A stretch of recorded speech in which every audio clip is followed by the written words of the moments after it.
Bonjour à tous, on va aborder aujourd'hui ensemble la correction du TP3, aire cérébrale et audition, qui fait partie du chapitre 7, entendre la musique.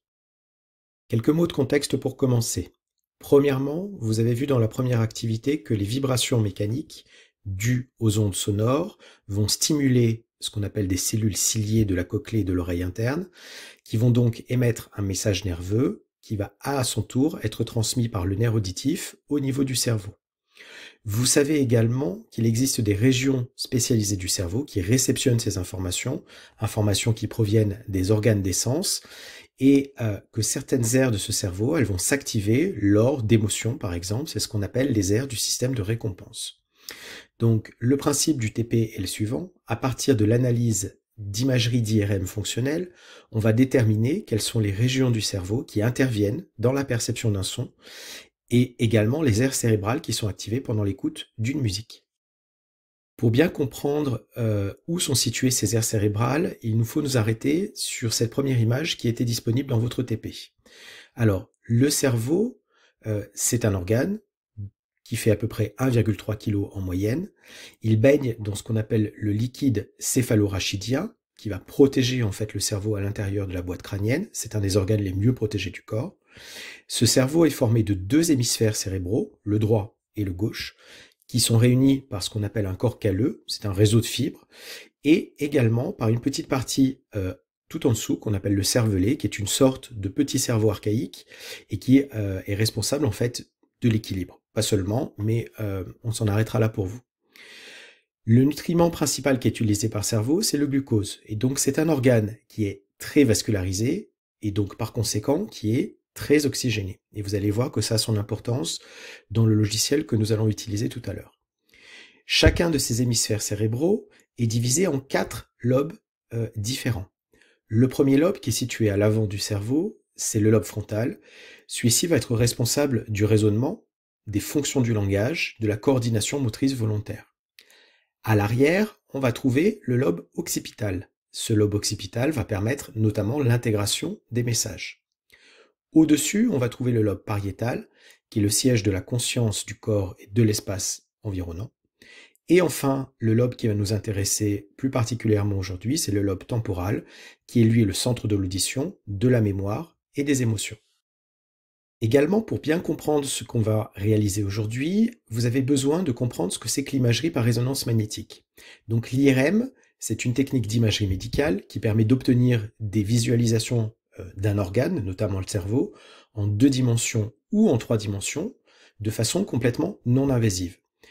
Le principe est le suivant, on va utiliser un champ magnétique, donc c'est donc un aimant, et des ondes radio.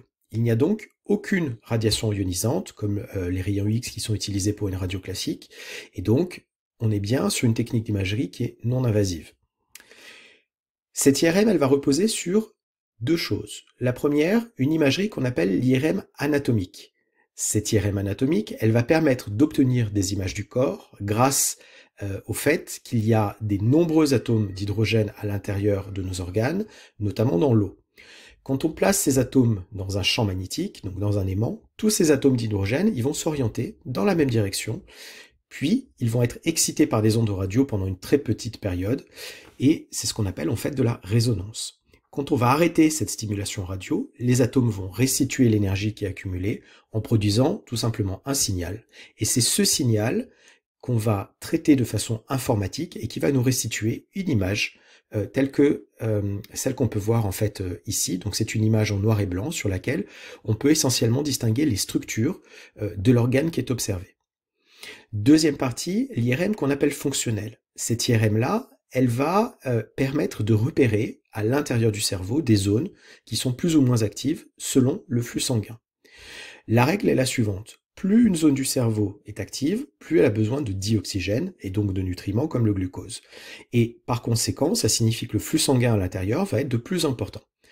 Si ce flux sanguin est important, on peut le détecter, on peut le repérer en utilisant le fait que l'hémoglobine contient des noyaux de fer et qu'on peut donc en fait les détecter par notre aimant de notre appareil d'imagerie par résonance magnétique. Et donc la deuxième type d'image qu'on va obtenir, c'est celle-ci. Donc c'est une superposition d'une IRM anatomique, donc celle dans laquelle en noir et blanc on voit les structures de l'organe en question, et des zones qui sont colorées de façon arbitraire, on va en reparler tout à l'heure dans l'analyse des résultats, et qui vont permettre de mettre en évidence des zones d'activité dans l'organe étudié. Ici, en ce qui nous concerne, c'est le cerveau. Dans la première partie du TP, vous deviez localiser les régions qui s'activent lors de l'écoute d'un son. Et vous aviez une image à compléter qui s'intitulait « Région du cerveau activée lors de l'écoute d'un son de cloche ». On va donc réaliser cette manipulation avec le logiciel ensemble et je reviendrai sur cette diapositive pour analyser les résultats. Quand on se trouve ici sur l'interface du logiciel IRM virtuel, vous avez une première partie qui vous demande de mettre en place un protocole, c'est-à-dire qu'on va sélectionner des conditions pour le test et on va également sélectionner une condition témoin dans la colonne de droite.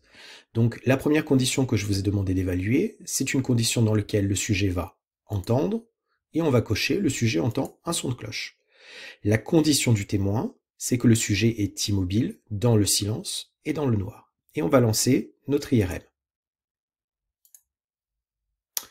Voilà ce qu'on obtient. Premier paramètre qu'il va nous falloir modifier, c'est le réglage du seuil. Le seuil, c'est un niveau limite de détection à partir duquel l'imagerie va vous permettre en fait d'obtenir des données qui sont analysables. Pour exemple, si je diminue mon seuil complètement à 0, vous apercevez sur les images ici qui sont représentées à l'écran que tout commence à se colorer. Si en revanche je déplace mon seuil trop haut, eh bien à ce moment-là je n'ai aucune visualisation des données. Donc il faut trouver un seuil suffisamment haut mais pas trop pour pouvoir observer l'activation des zones du cerveau qui nous intéressent. Alors dans le TP je vous ai demandé de régler ce seuil arbitrairement à 25, voilà c'est ce qu'on va faire ensemble. Et voici ce qu'on obtient. Donc, ces trois images qui sont ici vont représenter en fait les plans de coupe. Ces plans de coupe, ils sont indiqués ici, tout en bas à droite de votre écran. On est bien sur un protocole où le sujet entend un son de cloche et où le témoin est un sujet qui est immobile dans le silence et dans le noir. Alors, je ne vous ai pas demandé de le faire dans le TP, mais on peut mettre en évidence, en surbrillance, par exemple le cerveau. Et donc quand on fait ça, le cerveau va se colorier d'une couleur arbitraire, d'accord, pour nous permettre de bien voir que ce qu'on est en train d'observer, ça correspond à des zones du cerveau et non pas des zones qui sont par exemple dans la boîte crânienne tout autour. On va maintenant jouer avec les interfaces qui sont à gauche des images et qui vont vous permettre en fait de vous déplacer dans les différents plans de coupe qui sont représentés là. Alors par exemple, si je m'intéresse au premier, eh bien si je déplace mon curseur vers le bas ou vers le haut, vous apercevez tout en bas à droite que votre plan d'imagerie va se déplacer. Alors si par exemple je commence ici, il va se déplacer de l'arrière de la boîte crânienne vers l'avant de la boîte crânienne. Donc le but du jeu, ça va être d'essayer d'identifier un plan de coupe à partir duquel on commence à observer des activations du cerveau. Donc si je me déplace de cette façon, voilà, on observe par exemple quand on s'arrête à peu près par ici, qu'on a deux zones ici qui commencent à avoir une activité fonctionnelle. Alors avant d'en parler, on va essayer de régler l'ensemble de tous les curseurs. Deuxième curseur qu'on va régler, c'est celui-ci. Donc là, vous avez vu qu'on est en train de se déplacer du haut du crâne vers le bas. Et donc de la même manière, si j'arrête mon plan de coupe à l'endroit où j'observe l'activation en question, je vais me situer à peu près par ici. Dernièrement, on va faire la même chose dans cette fois-ci le plan de coupe qui va de la gauche vers la droite. Et donc, si je fais ça, eh bien, par exemple, je vais m'arrêter ici. Donc, les zones ici qui sont identifiées, ce que vous observez, ce sont les intersections des trois plans de coupe ici, donc haut vers le bas, avant vers l'arrière, et puis le plan de coupe de la gauche vers la droite. Elles sont au nombre de 2, ces zones. Et ces zones, elles ont une activité relative qui est plus ou moins importante. Cette activité, elle est déterminée en fonction de la couleur qui apparaît à l'écran. Plus on est par ici et plus on est vers des augmentations qui sont très faibles, et plus on est par ici, plus on est vers des augmentations qui sont fortes. Alors, ces augmentations, il y a une chose qu'il vous faut bien comprendre. Les images qui sont représentées à l'écran sont le résultat de la différence entre ce qu'on observe chez le sujet test et celui qu'on observe chez le témoin. Autrement dit, c'est les valeurs qui sont calculées pour notre sujet qui entend un son de cloche, auquel on va soustraire une sorte de bruit de fond, en tout cas le signal qui est dû uniquement au témoin, qui est lui plutôt immobile, dans le silence et dans le noir. Donc voici au final l'image qu'on observe avec ces deux zones ici qui sont activées lorsque le sujet entend un son de cloche. Si on revient maintenant à nos résultats, je vous avais demandé de légender la figure qui était disponible sur le TP, et donc on peut le faire de la façon suivante. On représente ici ces deux aires auditives, gauche et droite, qui sont positionnées à peu près, on va dire, à cet endroit du lobe temporal. Vous avez vu qu'ici, si on se réfère en fait au placement de nos trois intersections, on est situé quelque part vers le sommet du lobe temporal. Donc, cette première partie d'activité, d'IRM fonctionnel, avec un seuil de 25, vous montre qu'il y a une activation du cortex auditif qui est situé sur la partie supérieure du lobe temporal ici, et que ce cortex auditif, il comprend deux aires auditives primaires, une qui est située à droite et une qui est située à gauche.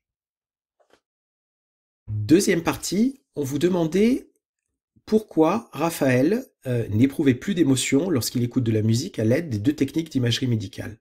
Donc Raphaël a subi un AVC, qui est un accident vasculaire cérébral, et on vous explique que il aime toujours écouter de la musique, il entend toujours la musique, en revanche, il n'éprouve plus aucune émotion à partir du moment où il l'écoute.